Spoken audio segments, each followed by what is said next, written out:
Hello दोस्तों, नमस्कार। आइए स्टार्ट करते हैं 17 मार्च का सेशन लेसन्स लर्नड। ये आपको कल वाले न्यूज़पेपर मीन 16 मार्च के न्यूज़पेपर में मिलेगा।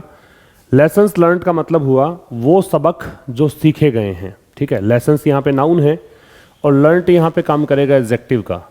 अब आप यहाँ ये सोच सकते हैं कि एडजेक्टिव तो जनरली नाउन से पहले ही आता है, तो ये बाद में कैसे आ गया। तो ये भी एक कह सकते हो कि फीचर होता है एडजेक्टिव का कि एडजेक्टिव नाउन के पहले भी आ सकता है और कई बार नाउन के बाद में भी आ सकता है। और ऐसी जो घटना होती है ग्रामर में उसको हम बोलते हैं post posed adjective. Post posed adjective मतलब बाद में लगने वाला एडजेक्टिव। तो लर्नड यहाँ पे क्या है, पोस्ट पोज्ड एडजेक्टिव है। तो कौन से लेसन्स हैं, कौन सी सीख है जो सीखी गई है, जो सबक जो सीखे गए हैं, ये इसका मतलब है। फाइनेंशियल आर्टिकल है, ठीक है। काफ़ी अच्छे वर्ड्स आपको मिलेंगे, पेन नोटबुक लेकर बैठिए और पूरा सेशन देखना है, एंड तक देखना है। कह रहा है फॉल्टरिंग बैंक। फॉल्टरिंग क्या होता है? फॉल्टरिंग का मतलब होता है जो एक प्रकार से यूँ कह सकते हो वीक है या फिर अनस्टेबल है, लड़खड़ाता हुआ है। ठीक है, अनस्टेबल कह सकते हो या फिर आप इसे कह सकते हो स्टम्बलिंग, लड़खड़ाता हुआ। तो ये कुछ इसके सिनोनिम्स हो सकते हैं। तो वो बैंक जो कि डूबने की कगार पर है, जो डूबने वाला है। दिस टाइम, इस बार कौन सी बात है? On the US west coast. US के वेस्ट कोस्ट पर स्थित ये बैंक है। स्पार्क्ड, तो इस बैंक ने क्या किया? स्पार्क किया। स्पार्क का मतलब होता है ट्रिगर करना, उत्प्रेरित करना। ठीक है, कोज, कारण बनना। और किसका कारण बना? ये डेजावू मूवमेंट का। ये डेजावू, आपने एक मूवी आई थी फुकरे, उस मूवी में आपने ये वर्ड सुना होगा डेजावू। ये एक प्रकार की फीलिंग होती है जो आपका पूर्व अनुभव होता है। आपको ऐसा लगता है कि ये घटना तो मेरे साथ पहले भी घट चुकी है, उसे कहते हैं डेजावू। तो इसने क्या किया? प्रेरित किया एक डेजावू मूवमेंट, एक ऐसा क्षण जो कि पहले भी आपके साथ हो चुका था। अक्रॉस ग्लोबल मार्केट्स, मतलब पूरे वैश्विक बाजारों में। लास्ट वीक, पिछले सप्ताह। क्यों? एज का मतलब यहाँ पे क्योंकि है, कंजंक्शन है, बिकॉज का मीनिंग देगा। Fears of a Lehman redux. Redux का मतलब होता है रिवाइव्ड या ब्रोट बैक। और लीमैन क्यों यूज किया इसने? क्योंकि अमेरिका की एक कंपनी थी लीमैन, फाइनेंशियल कंपनी थी, वो डूब गई थी। ठीक वैसा ही यहाँ पे लग रहा है कि लीमैन रिडक्स मतलब वापस से वही घटना यहाँ पे घटी है। ट्रिगर्ड, और इसने क्या किया था? इसने ट्रिगर किया, इसने उत्प्रेरित किया, इसने स्पार्क किया शार्प डिक्लाइंस, मतलब बहुत ज़्यादा गिरावट। किस में? बैंकिंग स्टॉक्स में, बैंक के जो शेयर्स हैं उनमें, वर्ल्ड वाइड, पूरे विश्व भर में। And so investors make a beeline, और इस परिघटना के कारण क्या हुआ? जो निवेशक हैं make a beeline. Make a beeline का मतलब होता है किसी की तरफ मूव करना। ठीक है, मूविंग टुवर्ड्स समथिंग। तो इसका मतलब है मूव टुवर्ड्स समथिंग, किसी की तरफ रुख करना। तो इसने पूरे विश्व भर में बैंकिंग स्टॉक्स को गिरा दिया और इसने देखा कि निवेशक जो हैं अब क्या करने लग गए? बैंकिंग स्टॉक्स में पैसा इन्वेस्ट करने की बजाय इन्होंने सेफ हेवन, हेवन का मतलब है शेल्टर या फिर कहेंगे रिफ्यूज, शरण, आश्रय, असाइलम। इसने एकदम सुरक्षित, जो एक कह सकते हो असाइलम हो सकता है, शेल्टर हो सकता है, उसकी तरफ रुख करना शुरू कर दिया। असेट्स, परिसंपत्तियों को बोलते हैं, संपत्ति को बोलते हैं। सच एज गोल्ड, जैसे कि सोना, मतलब सोने में निवेश करना शुरू कर दिया। उनको लगा कि शेयर मार्केट में पैसा अगर निवेश करेंगे तो डूब जाएगा, तो इसलिए उन्होंने एक सुरक्षित विकल्प चुना लोगों ने और वो सोने में निवेश करने लग गए। अब यहाँ तक एक आपका पैराग्राफ पूरा होता है। काफ़ी सारे वर्ड्स यहाँ पे आ गए हैं, एक बार फिर से देखते हैं। फॉल्टरिंग बैंक, लड़खड़ाता हुआ बैंक। फॉल्टरिंग यहाँ एडजेक्टिव है, ए डिटर्मिनर है, बैंक यहाँ नाउन है। इस बार बात है यूएस के वेस्ट कोस्ट की। ठीक है, ये एक जगह का नाम हो गया कि यहाँ पर ये बैंक स्थित है। इसने क्या किया है? इसने वैसा ही एक क्षण, डेजावू मूवमेंट, मतलब जो पहले घटना घट चुकी थी उसकी याद दिला दी है पूरे वैश्विक बाजारों के अंदर पिछले सप्ताह। क्योंकि जैसे कि मतलब यहाँ पे क्योंकि जो डर था लीमैन रिडक्स का, मतलब फिर से वो लीमैन वाली जो घटना घटी वही ये घटना घटी है। इसने ट्रिगर कर दिया है, इसने उत्प्रेरित कर दिया है, कारण बना है बहुत ज़्यादा गिरावट का। किस में? बैंकिंग स्टॉक्स में, वर्ल्ड वाइड, पूरे विश्व भर में।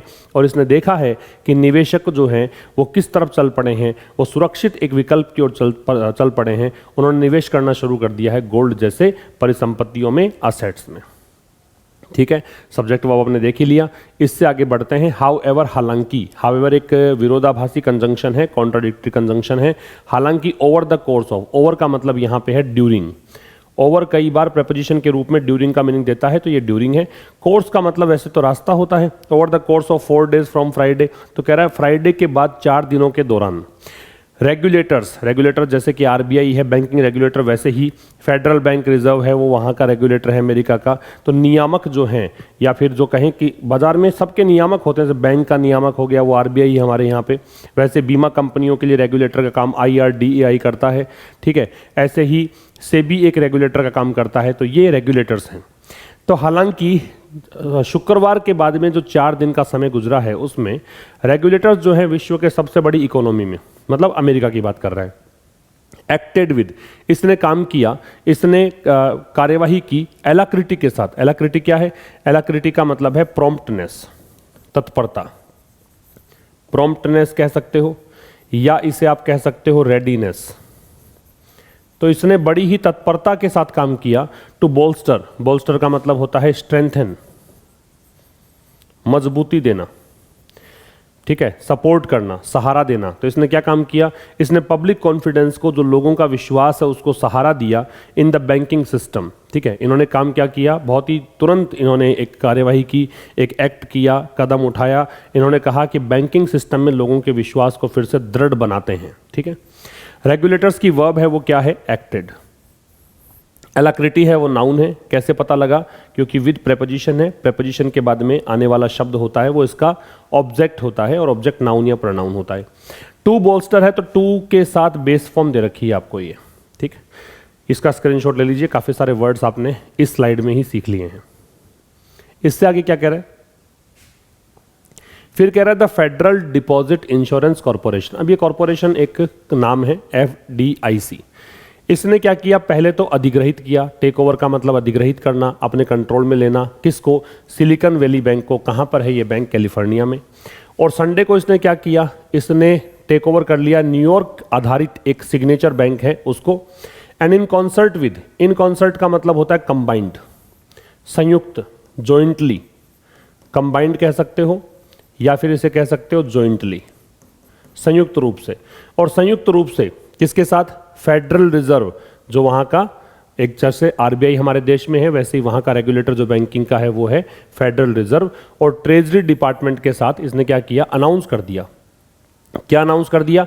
दैट, कंजंक्शन लगाया कि जो डिपॉजिटर्स है दोनों बैंक्स के अंदर, दोनों बैंक कौन से? एक तो सिलिकॉन वैली बैंक में जो पैसा जमा कराने वाले लोग हैं वो, एक सिग्नेचर बैंक के जो डिपॉजिटर्स हैं वो, दोनों ही जो हैं in both the banks would be repaid in full. उनको वापस से भुगतान कर दिया जाएगा पूरी तरीके, जितना पैसा उनका जमा है वो पूरा का पूरा पैसा इनका लौटा दिया जाएगा।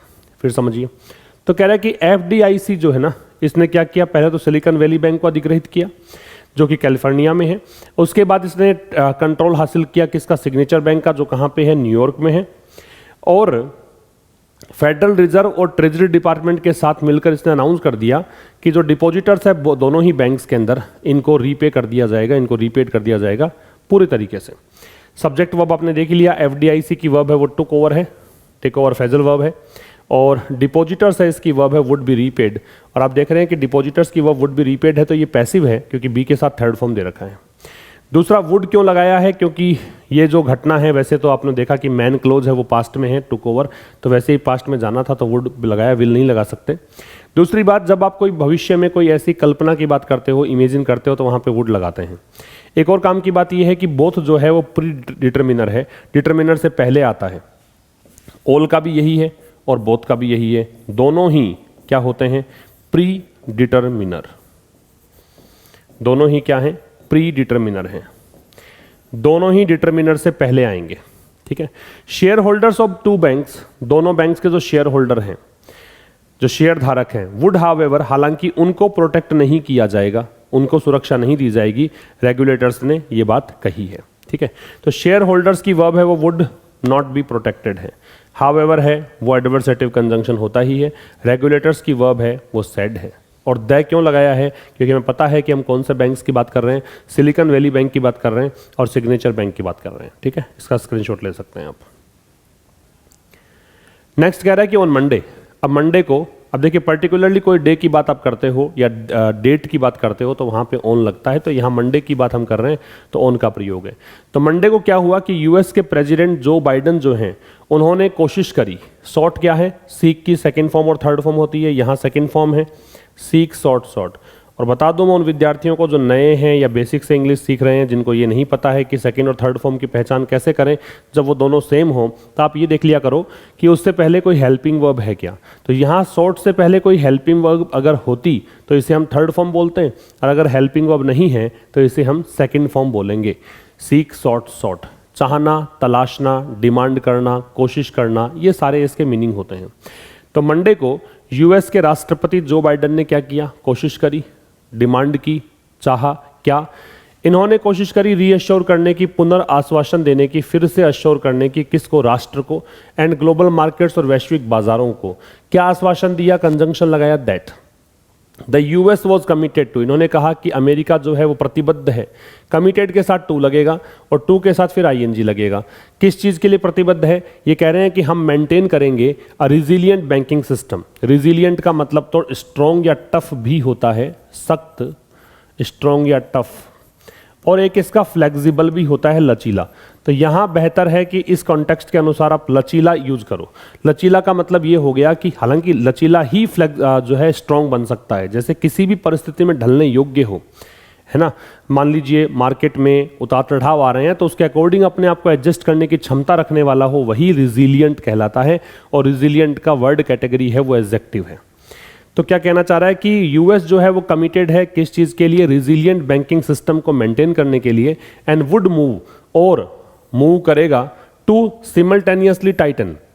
सिमल्टेनियसली का मतलब होता है साथ साथ में, टाइटन का मतलब होता है सख्त करना या मजबूत बनाना, किसको, रेगुलेशंस को, नियमन को, मतलब हम नियम वगैरह लागू करेंगे सख्ती से। और इसमें मतलब क्या, स्ट्रिक्टनेस लेकर आएंगे फॉर बैंक्स, बैंकों के लिए, ताकि क्या हो, to make it less likely, ताकि संभावना कम रह जाए, फॉर सच फेलियर्स, ऐसी फेलियर्स के बारे में जैसे कि ये बैंक डूब गए हैं वैसे आगे बैंक ना डूबे, टू अकर, अकर का मतलब होता है हैपन या ट्रांसपायर।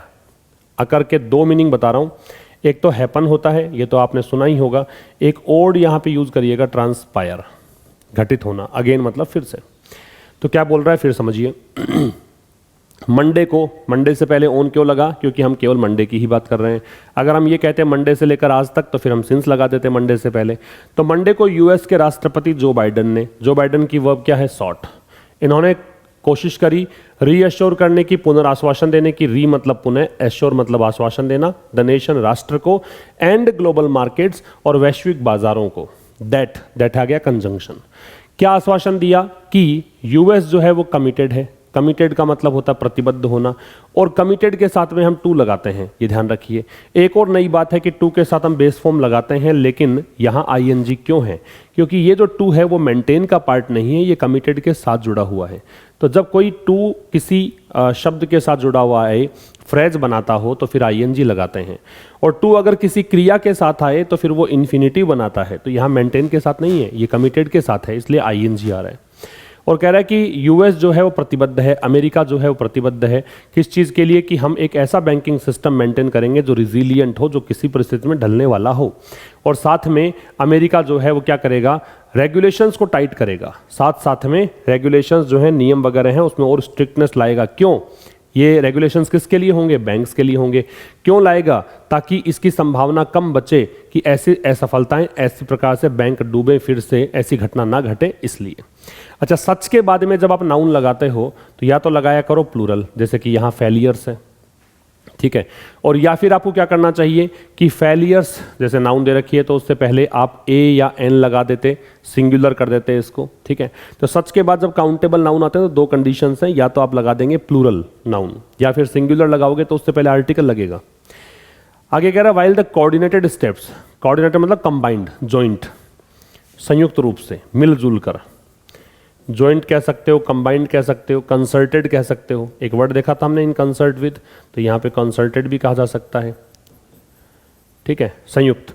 तो कह रहा है हालांकि जो संयुक्त प्रयास है, स्टेप्स नाउन है, कोऑर्डिनेटेड एडजेक्टिव है, द डिटर्मिनर है, वाइल कंजंक्शन है, एटलीस्ट फॉर नाउ मतलब कम से कम अब के लिए तो इन्होंने क्या कर दिया है, रिस्टोर कर दिया है, पुनः बहाल कर दिया है क्या, अ डिग्री ऑफ काम इन मोस्ट मार्केट्स, मतलब अधिकांश बाजारों में थोड़ा शांत माहौल कर दिया है। क्योंकि बैंक डूब गए, पैसा डूब गया तो मार्केट में उथल पुथल मच जाती है। लेकिन इस प्रकार के संयुक्त प्रयास जो मिलजुल कर किए हैं, जो बाइडन ने भी यहाँ पे स्टेटमेंट दिया है, साथ में वो FDIC भी आगे आया है ना, कुछ अश्योरेंस मिला है जनता को, तो इसने अधिकांश बाजारों के अंदर शांति का माहौल यहाँ पे कुछ हद तक ला दिया है। देयर आर लेसन्स, फिर भी अब ये नया क्लोज आ गया, नया उपवाक्य आ गया, फिर भी यहाँ कुछ सीख है, कुछ लेसन्स है, कुछ सबक है, दैट हैव बीन लर्न्ड, जो सीखे गए हैं, and others that could perhaps be gleaned over time, और अन्य जो सबक होंगे, अन्य जो लेसन्स होंगे, वो हो सकता है कि शायद समय के साथ साथ, ओवर टाइम मतलब ग्रेजुअली, ओवर टाइम का मतलब होता है ग्रेजुअली, धीरे धीरे, समय के साथ साथ वो भी प्राप्त किए जाएंगे, सीखे जाएंगे। ग्लीन का मतलब लिख लीजिएगा, ऑब्टेन है या गेट है, प्राप्त करने को बोलते हैं। अब देखिए काम की बात है कि वाइल है वो दो क्लॉजेस को जोड़ता है, तो एक तो उपवाक्य है वाइल से लेकर मार्केट्स तक, दूसरा उपवाक्य है देयर से लेकर और ओवर टाइम तक। दोनों ही उपवाक्य एक दूसरे के विपरीत काम करते हैं, ये वाइल कंजंक्शन का काम है। कोऑर्डिनेटेड का मतलब बताया मैंने कि संयुक्त है, जॉइंट है, कंबाइंड है, कंसल्टेड है। स्टेप्स की विशेषता बता रहा है, स्टेप्स को मॉडिफाई कर रहा है, इसका एग्जेक्टिव है। एक यहाँ पे आपको रिस्टोर का मतलब पुनः बहाल करना होता है। डिग्री का मतलब यहाँ पे स्तर है, एक्सटेंट है, लेवल है। मोस्ट का मतलब अधिकांश है। मोस्ट यहाँ अधिकांश का मीनिंग दे रहा है, इसीलिए मोस्ट से पहले हम कोई भी आर्टिकल लगा नहीं रहे हैं। जब मोस्ट का मतलब होता है अधिकांश, तो मोस्ट के पहले हम कोई भी आर्टिकल नहीं लगाते हैं, ये ध्यान रखना है, ठीक है। अदरवाइज मोस्ट का मतलब तो वेरी भी होता है, और जब वेरी का मीनिंग देता है तो इससे पहले हम ए लगा देते हैं। और कई बार मोस्ट है वो डिग्री सुपरलेटिव होती है, और जब ये डिग्री सुपरलेटिव होती है तो मोस्ट से पहले हम क्या लगा देते हैं, द लगा देते हैं। तो ये कुछ चीज़ें मोस्ट के बारे में भी याद रखिएगा। ग्लीन का मतलब प्राप्त करना है, ऑब्टेन या गेट है, ठीक है, इसका स्क्रीनशॉट ले सकते हैं आप। फिर कह रहा है silicon valley banks case is fairly unique. Unique मतलब सबसे अलग, फेयरली मतलब काफ़ी हद तक कह सकते हो, फेयरली एक एडवर्ब है जो इम्फेटिक एडवर्ब है, इम्फेसाइज करने के लिए आता है। तो कह रहा है सिलिकॉन वैली बैंक का जो केस है ना, ये थोड़ा सा अलग सा केस है। With the depositor base comprising, अब इसमें क्या था, डिपॉजिटर बेस किसका था, मतलब इसमें पैसा जमा किन लोगों का था। कंप्राइज का मतलब होता है मिलकर बना होना। और एक काम की बात बता दूं मैं यहाँ पे कि कंप्राइज के साथ में कोई भी प्रेपोजिशन नहीं लगता है। No preposition is required after comprise because comprise itself is a transitive verb. It means it always takes an object after it. इसके बाद एक ऑब्जेक्ट लगता है, इसलिए इसके बाद में preposition की हमें आवश्यकता नहीं पड़ती है, ठीक है। लेकिन जब be के साथ में comprise लगाते हो, जब comprise से पहले क्रिया be का रूप ले लेते हो, तो फिर आप इसके साथ में of लगा सकते हैं। ये थोड़ी सी बात ध्यान रखेंगे comprise के बारे में। तो कह रहा है कि भाई डिपॉजिटर बेस जो है इसका, सिलिकॉन वैली बैंक में पैसा जमा किसका था, इसमें उन लोगों का पैसा जमा था जो स्टार्टअप जिन्होंने लॉन्च किया था, जिन्होंने नया नया व्यवसाय यहाँ पे लॉन्च किया है। And venture capitalist, venture capitalist का मतलब क्या हो गया, वो पूंजीवादी जिन्होंने उद्यम के अंदर, व्यवसाय के अंदर, बिजनेस में पैसा लगाया हुआ है, वो वेंचर कैपिटलिस्ट है। Mostly from the tech hub of silicon valley, और सिलिकॉन वैली अमेरिका में एक जगह है जहाँ पे वो टेक्नोलॉजी हब माना जाता है। सारी जो टेक्नोलॉजी कंपनियां हैं, फेसबुक है, गूगल है, वो सब वहीं पर उनके ऑफिसेज हैं, ठीक है। तो अधिकांश जो यहाँ के जो लोग हैं ना, जो डिपॉजिट जिन्होंने पैसा करवा रखा था, सब के सब कहाँ के थे, लगभग इस क्षेत्र से बिलोंग करते हैं। The customers are were geographically and sectorally concentrated. Concentrated का मतलब केंद्रित है, एक जगह पे इकट्ठा है, ठीक है। ज्योग्राफिकली भौगोलिक रूप से, सेक्टरली का मतलब सेक्टर विशेष। तो इस कारण से जो कस्टमर्स हैं, ग्राहक थे इस बैंक के, वो भौगोलिक रूप से मान लो या क्षेत्र विशेष से मान लो। भौगोलिक रूप से तो ऐसा कि सिलिकॉन वैली बैंक या उसके आसपास के क्षेत्र के हैं, और सेक्टर विशेष का मतलब इन सभी का स्टार्टअप था, या फिर कहें कि इन्होंने बिजनेस में पैसा निवेश कर रखा था, ऐसे लोगों का पैसा इसमें जमा था, ठीक है। The bank had also invested extensively. इस बैंक ने, ये बैंक कौन हो गया, सिलिकॉन वैली बैंक की बात है। तो चूंकि पता लग जाए कि कौन सी नाउन है तो फिर हम दे लगा सकते हैं। तो ये जो बैंक है इसने क्या किया था, इसने निवेश किया था एक्सटेंसिवली मतलब बहुत ज्यादा। किसमें, पोर्टफोलियो। पोर्टफोलियो होता है एक प्रकार का, आप विभाग मान लो, किसी एक प्रकार की कैटेगरी मान लो, of US treasuries and mortgage bonds. अब इन बॉन्ड्स में निवेश किया था, यूएस की ट्रेजरी और मॉर्गेज जो बॉन्ड्स हैं उनमें इसने निवेश किया था, which had as a result of the recent sharp interest rate increases. अभी क्या हुआ था, हाल ही में बहुत ज़्यादा ब्याज दरों में बढ़ोतरी की गई थी। इस कारण से इन बॉन्ड्स में हुआ क्या, by an inflation battling central bank. Central bank केंद्रीय बैंक, केंद्रीय बैंक कौन सा है, अमेरिका का फेडरल रिजर्व है। इन्फ्लेशन बैटलिंग का मतलब हो गया जो महंगाई से लड़ रहा था ये बैंक। महंगाई से लड़ने का एक हथियार होता है कि इंटरेस्ट रेट को इंक्रीज किया जाता है। तो इस कारण से इस इंटरेस्ट रेट के बढ़ जाने से हुआ क्या था, हुआ ये था कि ये जो बैंक्स, ये जो बॉन्ड्स है ना, एक्यूमुलेट का मतलब होता है समय के साथ साथ संचित होना, धीरे धीरे संचित होना, कलेक्ट होना। तो यहाँ पे बहुत लॉसेज हो गए थे, बहुत नुकसान हुआ था। और नुकसान कैसा है, अनरियलाइज्ड है, जिसकी की एक्सपेक्टेशन ही नहीं थी, जिसको कि रियलाइज ही नहीं किया गया था, जिसके बारे में सोचा ही नहीं गया था। That became to costly. और ये लॉसेज के बारे में दैट है, ये नुकसान जो था वो इतना यहाँ पे कॉस्टली हो गया था, बहुत इतना भारी नुकसान था, टू लिक्विडेट, कि अब लिक्विडेट का मतलब होता है कैश इन करना, मतलब नगद में। लिक्विडेट जब करते हो इसका मतलब आप जब चाहो तब नगदी ले सको, कैश ले सको, ठीक है। इन अ डिस्ट्रेस सिचुएशन, डिस्ट्रेस का मतलब क्या है, डिस्ट्रेस का मतलब है मुश्किल भरी स्थिति, डिफिकल्ट सिचुएशन कह सकते हो। यहाँ पे इसका मतलब है डिफिकल्ट, या डिस्ट्रेस का मतलब हार्डशिप भी होता है, कठिनाई को बोलते हैं, ठीक है। तो कह रहा है कि जब मुश्किल स्थिति आए तो उस समय कैश की, मतलब इतना बड़ा नुकसान था कि कैश की व्यवस्था ही नहीं हो पाई। तो बैंक की वर्ब है वो हैड इन्वेस्टेड है। ऑल्सो जो है एक एडवर्ब है, इसका प्रयोग हम मैन वर्ब से पहले करते हैं। एक्सटेंसिवली एडवर्ब है क्योंकि एलवाई जोड़ रखा है लास्ट में। तो इस बैंक ने, सिलिकॉन वैली बैंक ने बहुत ज़्यादा निवेश कर रखा था यूएस ट्रेजरी और मॉर्गेज बॉन्ड्स के अंदर।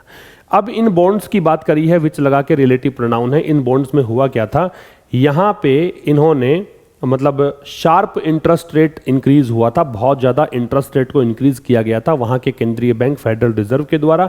क्यों किया गया था, क्योंकि इनको महंगाई से लड़ाई लड़नी थी, महंगाई से जूझना था, ठीक है। मतलब कहें कि महंगाई को नियंत्रित करने के लिए इन्होंने क्या किया था, ब्याज दरों में बढ़ोतरी कर दी। अब इस कारण से ये जो बॉन्ड्स थे इसमें लॉस हो गया, और ये लॉस इतना ज़्यादा था कि यहाँ पे लिक्विडेट नहीं हो पाया, पैसा कैश मतलब तब्दील ही नहीं हो पाया मुश्किल परिस्थितियों में। और टू का प्रयोग हम तब करते हैं जब नेगेटिव मीनिंग देना हो। टू कब लगाते हैं, जब मीनिंग आपको देना हो नेगेटिव, तो टू लगा हुआ है, राइट। और यहाँ पे मतलब टू जब लगाते हो तो नोट लगाने की आवश्यकता नहीं, क्योंकि खुद ही नेगेटिव मीनिंग देता है। इससे आगे देखिए सिग्नेचर। अभी तक सिलिकॉन वैली बैंक की बात थी, अब बात कर लेते हैं सिग्नेचर बैंक की। तो signature on the other hand, दूसरी तरफ सिग्नेचर बैंक जो था इसने अपने आप को क्या कर दिया, एक्सपोज कर दिया। एक्सपोज टू का मतलब है अपने आप को ऐसी परिस्थिति में डाल लिया, ठीक है। अगर आप अपने आप को एक्सपोज करते हो किसी परिस्थिति के अनुरूप, मतलब परिस्थिति के टुवर्ड्स, इसका मतलब यह है कि आप अपने आप को खतरे में डालते हो, मुश्किल में डालते हो। तो सिलिकॉन वैली बैंक क्यों डूबा उसका कारण हमने जान लिया। अब सिग्नेचर बैंक है दूसरी तरफ, इसने अपने आप को एक्सपोज किया हाईली वोलेटाइल। वोलेटाइल का मतलब होता है चेंजेबल, जो लगातार बदलता रहता हो, जो कि स्टेबल नहीं हो, अनस्टेबल हो, अस्थिर हो, ठीक है। तो देखिए एक मार्केट होता है क्रिप्टो करेंसी का, जो कि एक प्रकार की क्या है, एक ऐसी करेंसी है जो आभासी करेंसी है, ठीक है। तो कह रहा है वर्चुअल करेंसी है। तो ये जो सिग्नेचर है दूसरी तरफ, इसने अपने आप को कहाँ डबो दिया, कहाँ ये डूबा है बैंक, इसका पैसा था कहाँ लगा हुआ था, अस्थिर क्रिप्टो करेंसीज में। By providing services to those, इस बैंक ने सर्विसेज किसको दी, सेवा किसको दी, उन लोगों को जिन्होंने डिजिटल असेट्स में, जिन्होंने डिजिटल करेंसी के अंदर है ना पैसा लगाया हुआ था। That along with run on deposits. अब ये कह रहा है कि ये जो चीज़ हुई ना, अलॉन्ग विद मतलब साथ साथ, रन का मतलब यहाँ पे घाटे से है, डिपॉजिट्स। अब चूंकि डिपॉजिट में घाटा होना शुरू हुआ, उसके साथ साथ अल्टीमेटली अंततः प्रूव्ड सिद्ध हुआ to be its undoing. Undoing का मतलब यहाँ पे है क्या, अनडूइंग का मतलब है एक प्रकार से इसका कोलैप्स हो गया, कोलैप्स कह दीजिए, ठीक है, धराशायी होना कह सकते हो, एक प्रकार से डूब गया ये है अनडूइंग इसका। अनडू मतलब किए का अनकिया करना होता है, तो उसी से बना हुआ है। तो that along with run on deposits, अब चूंकि डिपॉजिट कम आने लग गया, ठीक है, इसके कारण ये यहाँ पे इसका अंततः क्या हो गया, पतन हो गया, कोलैप्स हो गया। Blaming the Fed's monetary tightening as the proximate cause. Proximate का मतलब होता है नियरर, नियर कह सकते हो, क्लोज कह सकते हो, लगभग कह सकते हो, नजदीक का कह सकते हो। ब्लेमिंग है, ये जेरेंड का काम करेगा। जेरेंड को हम आम बोलचाल की भाषा में कहते हैं वर्बल नाउन, ये याद रखिए। और ब्लेमिंग जेरेंड इसलिए भी है क्योंकि आईएनजी फॉर्म जब सब्जेक्ट बन जाता है, इसकी वर्ब है वो इज है, तो सब्जेक्ट बन ही रहा है, ब्लेमिंग की वर्ब है। और ये भी याद रखिए कि जेरेंड के साथ में हमेशा ही वर्ब सिंगुलर आती है, तो यहाँ पे आप आर नहीं लगा सकते, इज ही लगाना है। तो फेडरल रिजर्व जो है उसकी मॉनेटरी टाइटनिंग का मतलब है मौद्रिक नीतियों में सख्ती इसने बरती थी केंद्रीय बैंक ने। अब इसको इसने क्या कह दिया, इसको कहा कि भाई यही एक कारण है किसका, बैंक के फेलियर्स का, क्यों सिग्नेचर बैंक डूबा है, क्यों सिलिकॉन वैली बैंक डूबा है, इसका कारण है इसकी ये पॉलिसी। तो ये जो ब्लेम करना है ये एक प्रकार का केस ऐसा है, ये कैसी स्थिति बन गई है, ये एक ऐसी स्थिति बन गई है कि आप देख नहीं पा रहे हो। The wood for the trees, ये एक फ्रेज होती है, to see wood for the trees का मतलब है कि जो मूल कारण है, जो बड़ा कारण है, जो वास्तविक कारण है, उस तरफ तुम्हारा ध्यान जा नहीं रहा है, तुम छोटे छोटे डिटेल्स को खंगालने में लगे हो, जो स्मॉलर डिटेल्स हैं, जो माइन्यूट हैं, उनकी तरफ आप जा रहे हो। ठीक है, आप बड़ी चीज़ या फिर कहें कि एक जनरल एक व्यू होना चाहिए था आपका, वो आपका व्यू नहीं है। इसका स्क्रीनशॉट ले सकते हैं। फिर कह रहा है interest rates move in cycles. अब ये मूव इसकी वर्ब है। इंटरेस्ट रेट्स, ब्याज दरें जो हैं वो मूव करती हैं इन साइकिल्स, मतलब एक प्रकार से घूमती रहती हैं, ब्याज दरें साइकिल में घूमती रहती हैं, एक इनका चक्र होता है पूरा। And all banking is fundamentally predicated on, predicated on का मतलब है बेस्ड ऑन, आधारित है। ये भी इसकी एक वो कहें कि सब्जेक्ट है, इसकी वर्ब ये है। ठीक है, तो इंटरेस्ट रेट्स मूव करती है साइकिल्स में, और सारे का सारा बैंकिंग जो है मौलिक रूप से आधारित होता है किस पर, मैनेजिंग द रिस्क, उन खतरों को मैनेज करने पर लेकर जो जुड़ी हुए हैं, वो खतरे जो एसोसिएटेड हैं किसके साथ, इंटरेस्ट रेट मूव्स, कि ब्याज दरें जो घूमती रहती हैं उनके साथ कुछ खतरे भी होते हैं, उनको मैनेज करने में ही बैंकिंग सिस्टम टिका है।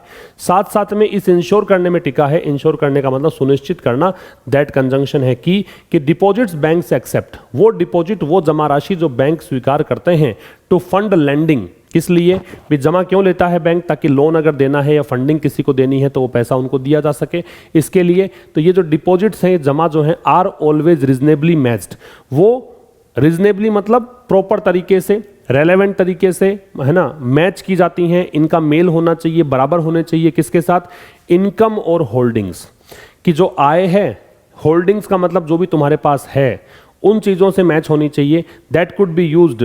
और ये होल्डिंग्स जो हैं वो होल्डिंग्स होंगी जिनका इस्तेमाल किया जा सकता है, पैसिव है। टू मीट का मतलब यहाँ फुलफिल करना है, पूरा करना है, विड्रॉल्स, कि बैंक से जो पैसा बाहर निकलता है तो वो पैसा आपके पास होना भी तो चाहिए। फिर समझिए, ये बताया है कि बैंक काम कैसे करते हैं। कह रहा है कि इंटरेस्ट रेट्स जो है, इसकी वर्ब तो हो गई मूव, इंटरेस्ट रेट्स मूव मतलब कहें कि साइकिल्स में चलती है, इंटरेस्ट रेट कभी कम कभी ज़्यादा इस तरह चलती है। और सारा का सारा बैंकिंग सिस्टम जो है वो फंडामेंटल तरीके से, मतलब ये एडवर्ब है, वो बेस्ड है, आधारित है किस पर, रिस्क को मैनेज करने को लेकर। और रिस्क कौन सी जुड़ी हुई है, जो इंटरेस्ट रेट मूव्स के साथ में। साथ साथ में इसका काम ये भी होता है कि डिपॉजिट्स को सुनिश्चित करे, वो डिपॉजिट्स जो बैंक एक्सेप्ट करते हैं, किस लिए, ताकि लैंडिंग को फंड कर सके, जो उधार देना होता है पैसा इसको, उसको फंड करने के लिए इसको डिपॉजिट चाहिए होते हैं। और वो डिपॉजिट्स जो है वो हमेशा ही मैच किए जाते हैं किसके साथ, इनकम या होल्डिंग्स के साथ। इस इनकम या होल्डिंग का करते क्या है, इससे विड्रॉल्स को मतलब कहें कि अंजाम दिया जाता है। जो विड्रॉल के लिए पैसा होना चाहिए बैंक के पास, वो पैसा यहां से आता है। ठीक है, फिर देखिए the reserve bank of India's guidelines, अब कर रहा है भारत की बात। यहां तक तो अमेरिका की बात हुई, तो अब कह रहा है कि चूंकि कंटेजन इफेक्ट देखने को मिल सकता है कि कोई एक चीज प्रभावित है तो उससे दूसरा चीज प्रभावित हो सकती है, हो सकता है भारत में असर देखने को मिले। तो ये एक कहें कि कंक्लूड कर रहा है लेखक, एंड पैराग्राफ जो है उससे भारत में क्या स्थितियां बन सकती है उसको लेकर है। रिजर्व बैंक ऑफ इंडिया की जो गाइडलाइंस हैं 2018 की, advising banks to create an investment fluctuation reserve, इसने क्या कहा था, इसने अपनी गाइडलाइन में कहा था कि भाई तुम एक ये बनाओ इन्वेस्टमेंट फ्लक्चुएशन रिजर्व। तो ये जो गाइडलाइंस है, is just the kind of counter cycle tool that has relatively insulated Indian landers. Insulate का मतलब होता है प्रोटेक्ट करना। ठीक है, तो रिजर्व बैंक ऑफ इंडिया की जो गाइडलाइंस हैं 2018 की, जिसमें कि एडवाइस दी गई थी बैंक्स को कि आप क्रिएट किए करो किस चीज़ को, इन्वेस्टमेंट फ्लक्चुएशन रिजर्व को। अब ये गाइडलाइंस जो हैं, ये गाइडलाइंस आर आएगा, प्लूरल आएगा, इज नहीं आएगा। ये एक प्रकार का काउंटर साइकिल टूल है, ये एक ऐसा हथियार है जो काउंटर कब लगाते हैं, जब नेगेटिव मतलब विपरीत प्रभाव डालना हो। साइक्लिकल का मतलब जो इंटरेस्ट रेट साइकिल से प्रभाव पड़ता है, जो रिस्क जनरेट होती है, उसके विपरीत प्रभाव डालने के लिए ये एक सिस्टम आप क्रिएट कीजिए। ये एक वो टूल है, ये एक ऐसा हथियार है जिसने रिलेटिवली मतलब तुलनात्मक रूप से, जैसे और देशों में बैंक धराशायी हो गए, और देशों में इकोनॉमी जो है वो डिरेल हो गई, लेकिन भारत में इस सिस्टम ने क्या किया था, इसने तुलनात्मक रूप से भारतीय जो लैंडर्स हैं, लैंडर्स का मतलब यहाँ बैंक से हैं, भारत के जो बैंक्स हैं उनको सुरक्षित रखा था। सुरक्षित किस चीज़ से, तो प्रोटेक्ट में और इंसुलेट में फ्रॉम आएगा, इंटरेस्ट रेट रिस्क से, जो ब्याज दरों के कारण खतरे पैदा होते हैं, उससे इसने सुरक्षित रखा। स्टिल अभी भी या फिर भी the RBI must remain on guard. On guard का मतलब है चौकन्ना होना, अलर्ट होना। ऑन गार्ड का मतलब है वॉचफुल या फिर कहेंगे अलर्ट, ठीक है। तो कह रहा है लेकिन आरबीआई को जरूर से जरूर यहां चौकन्ना रहना चाहिए। किसके लिए, टू इंश्योर, ये सुनिश्चित करने के लिए कि ना ही तो कोई वैश्विक संक्रमण, कंटेजन का मतलब संक्रमण, ट्रांसमिशन, जो एक से दूसरे में फैलता है, ट्रांसमिशन, ठीक है। तो कह रहा है कि आरबीआई को जरूर से जरूर यहां पे अलर्ट मोड पे रहना चाहिए, यह सुनिश्चित करने के लिए कि ना तो कोई वैश्विक संक्रमण और ना ही कोई मैनेजमेंट की मिस स्टेप्स, मतलब मैनेजमेंट में भी आप कोई गलत कदम ना उठा लो। इनमें से कोई भी चीज ऐसी नहीं होनी चाहिए जो लोकल लेंडर, मतलब भारत के स्थानीय जो बैंक हैं, उनको वो कहीं खतरे में न डाल दे, थ्रेटन ना कर दे, है ना। थ्रेटन का मतलब है खतरे में डालना, एंडेंजर करना, ठीक है, ऐसा नहीं हो। तो ये मिस स्टेप्स कहीं ऐसा नहीं हो। थ्रेटन का धमकाना भी होता है कि कहीं वो डराए, कहीं वो स्केयर करे तो किसी लोकल लेंडर को, किसी भी स्थानीय बैंक को। तो ये था आज के इस सेशन में, और ये इस वीक का अंतिम एडिटोरियल है। मंडे टू फ्राइडे हम लोग मिलेंगे ठीक शाम 5 बजे। तब तक, अब मंडे को मिलते हैं, तब तक के लिए नमस्कार, थैंक यू वेरी मच।